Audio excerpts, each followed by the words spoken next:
The home is one quality that surpasses all others: familiarity. Sigmund Freud called the shift from the familiar to the unfamiliar unheimlich.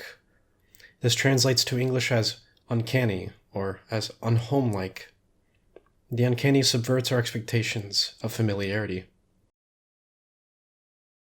For those of past centuries, familiarity belonged to not just the home, but its composition and construction. Primitive man created their home for health and for comfort. The later nobility did so for their status, their pride, and the aesthetic, trading direct construction for design. A miraculous era has arrived, and luxury is open to all. Since the end of the Second World War, the home has been America's image of pride and accomplishment. It grew as a personal goal for many, and became a commodity and image.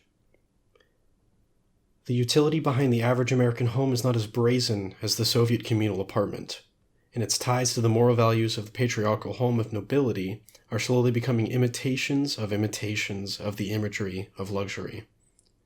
The home becomes an imitation of human goals.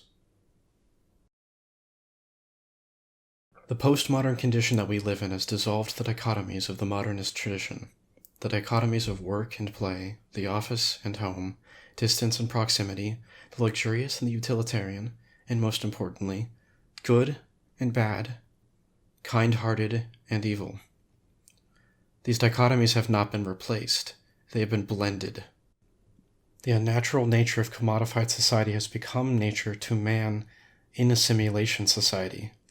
The inhumanity of standardization has become man's familiarity, and humanity has become alien to him.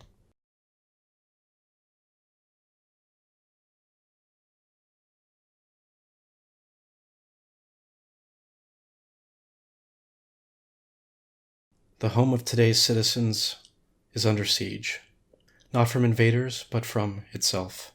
The new home is a presence of unpresence, uncovered in our everyday walks and meetings, in our rest and work. In our homes we feel guilt over unfinished work. In our office we feel the want of a clear mind and pure entertainment.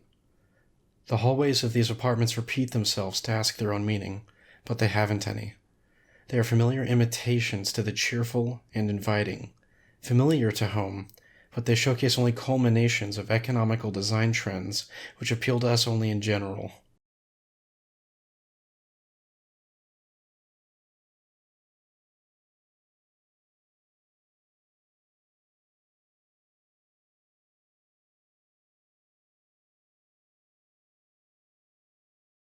These hallways are familiar.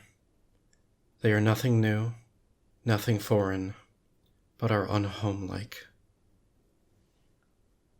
The familiarity rests in its emptiness and repetition. Each hallway is empty and repeatable. Each door is repeated.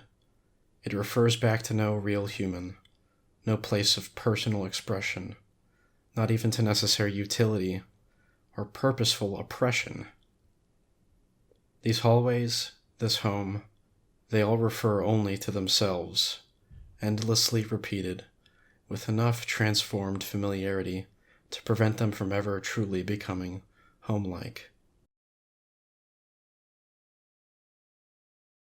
Our goals and connections to humanity will always provide comfort to mankind.